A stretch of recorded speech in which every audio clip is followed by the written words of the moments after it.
नमो तस्स भगवतो अरहतो सम्मा संबुद्दस्स। सभी धम्म मित्रों को सप्रेम नमो बुद्धा जय भीम। बौद्ध भारत में आपका स्वागत है। जातक अट्ठकथा भाग 2 में जातक संख्या 103, जिसका नाम है वैरी जातक।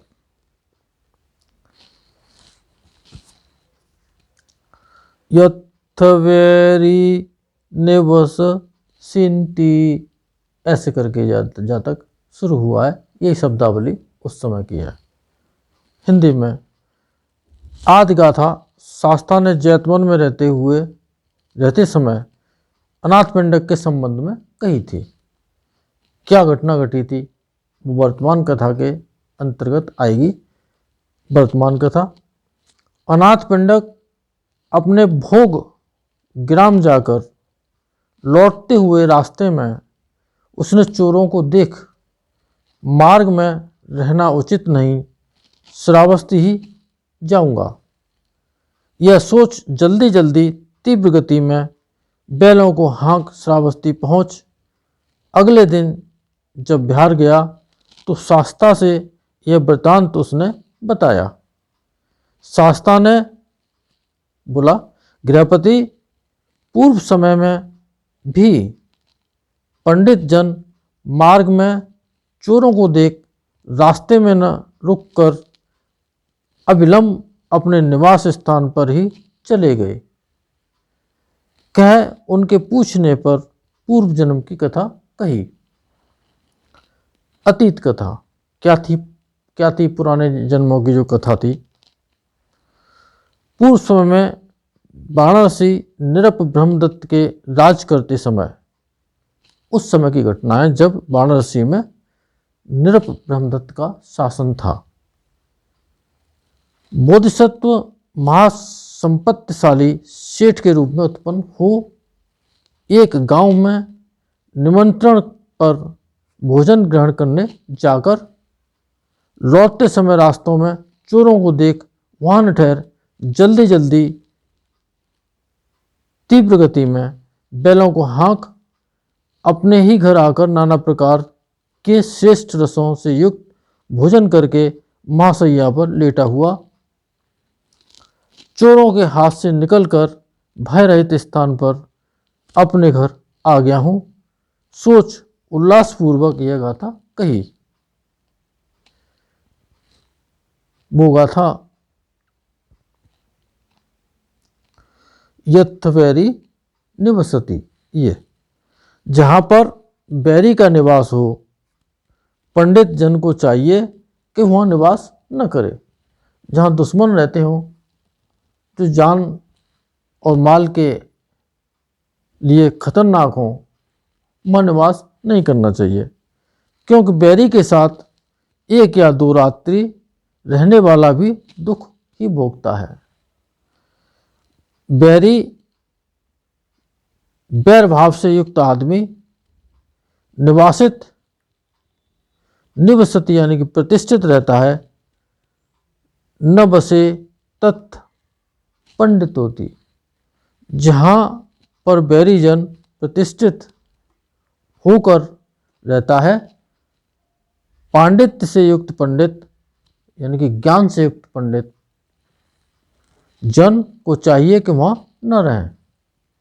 जिस कारण से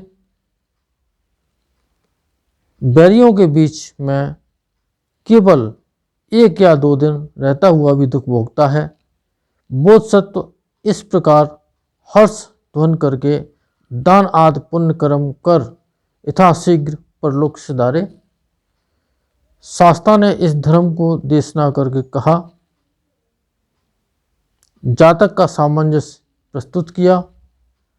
उस समय वाराणसी का सेठ मैं ही था, यानी कि उन्होंने अपने जो यहाँ पर वर्तमान में सेठ अनाथ पिंडक ने किया था, वही बोधिसत्व ने उस जमाने में वही काम किया था। उनको वो घटना याद आ गई थी, तो उन्होंने अनाथ पिंडक को बताई और हम लोगों को ये सीखने के लिए है कि जहाँ पर अनुकूल निवास न देखें, भययुक्त वातावरण हो, मनी ठहरें और वापस अपने ही स्थान पर विश्राम करें।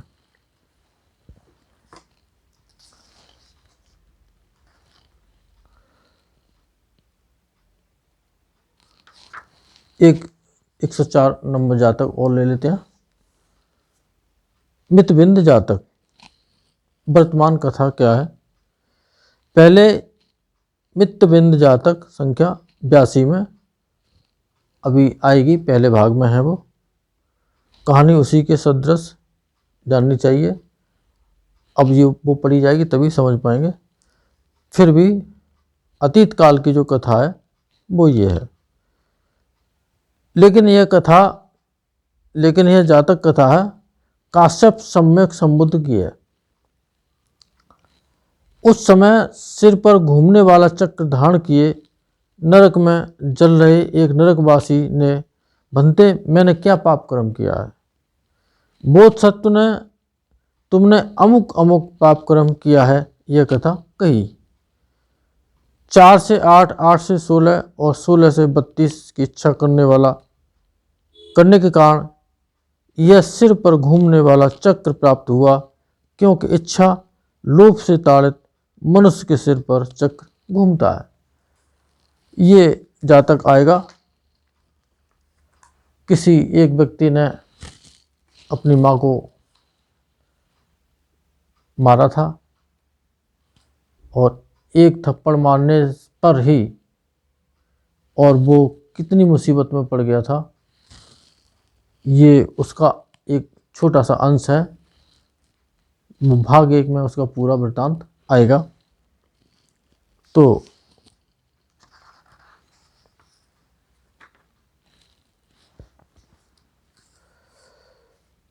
समुद्र में 4 परियों विमान प्रेतनियों को पाकर उसने संतुष्ट न हो लोभ के कारण और 8 को प्राप्त किया।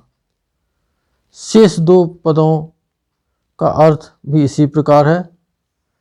इस प्रकार स्वकीय लाभ से असंतुष्ट अमुक अमुक वस्तु की प्राप्ति होने पर और अन्य वस्तु की इच्छा करते हुए अब इस उर चक्र को प्राप्त हुए। उसके इस प्रकार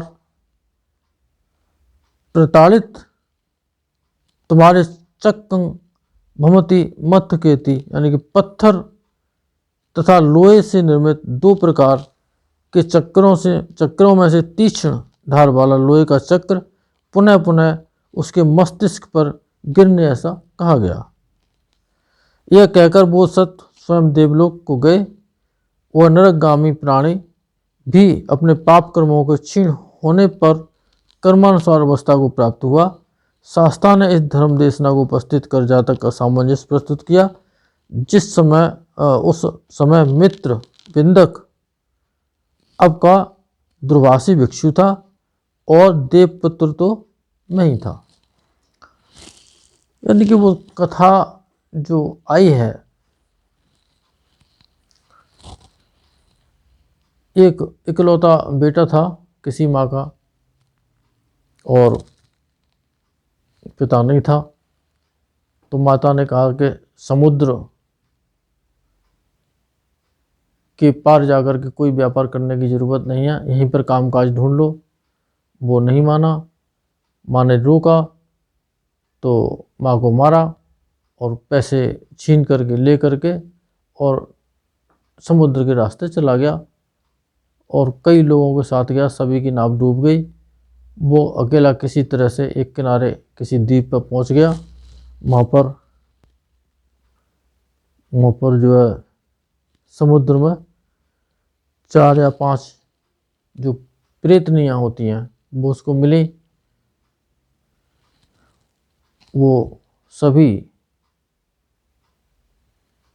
1 हफ्ते के लिए उसके पास रहती थी और 1 रात के लिए कि 1 हफ्ते के लिए वो कहीं चली जाती थी और उसकी सारी इच्छाओं को पूर्ति करती थी। उसने सोचा कि ये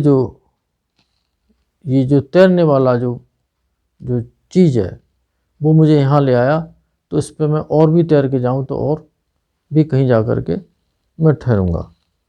तो वो उन्होंने कहा कि तुम यहीं रहना और मैं जो है हम लोग जो है कल वापस आएंगे। लेकिन उसने लालच के आगे उसी तख्ते पर लेट करके समुद्र में फिर चला गया। दूसरे द्वीप पर पहुंचता है तो वहाँ उसको 8 मिलती हैं। तो उसने सोचा कि अरे वहाँ से यहाँ पे आ गया तो यहाँ 8 प्रेतनियाँ को मैं भोग रहा हूँ, आगे चलूँ। तो वहाँ पर उसको 16 प्रेतनियाँ मिलती हैं। तो उसके मन में दिन पे दिन राग बढ़ता गया और ये लालसा होती गई कि इससे तो ये तो बहुत अच्छी जगह है। और फिर उसमें और आगे चला गया तो 32 मिली। उनको भी त्याग करके जब आगे गया तब एक सुंदर सा दिखने वाला महल, जब उसमें वो प्रवेश किया तो वो चारों तरफ से बंद हो गया और किसी एक व्यक्ति के सिर पर एक खुरचक्र नाम का एक लगा हुआ था। तो वो उससे बहुत ही पीड़ित था, त्रस्त था। तो उसने कहा कि भाई ये मुझे भी दे दे। तो उस आदमी ने पूछा कि भाई मेरा तो समय पूरा हो रहा है, कोई किसी न किसी को तो ये मिलेगा ही। तब उसने कहा कि क्या तुमने अपनी माँ को मारा था? कि हाँ। कि ले फिर इसको। जैसे ही उसने उस खुरचक्र को से अपने सिर पर रखा तो बहुत ही यातनाओं को उसने अनुभव किया और वहाँ कोई दिखाई नहीं दिया और लोहे के उस महल में कैद होकर के रह गया। तो बहुत लंबे समय तक दुखी रहने के साथ ये देवपुत्र के रूप में जो बोधिसत्व थे वहाँ पे आए। तब उन्होंने वही बातें वहाँ पे बताई। ये सारी कहानी भाग 1 में और आएंगी। अभी मैंने इतना आपको बताया। तो ये 2 जातक 103 और 104 यहाँ पर पूरे होते हैं। इन सत्य वचनों से भगवान के जो जातक थे उन्होंने अतीत काल की जो कथाएं जो बताई हैं, उनके सत्य वचन से आप सबका मंगल हो, भला हो, कल्याण हो, संसार के सारे प्राणी सुखी हो। साधु साधु साधु।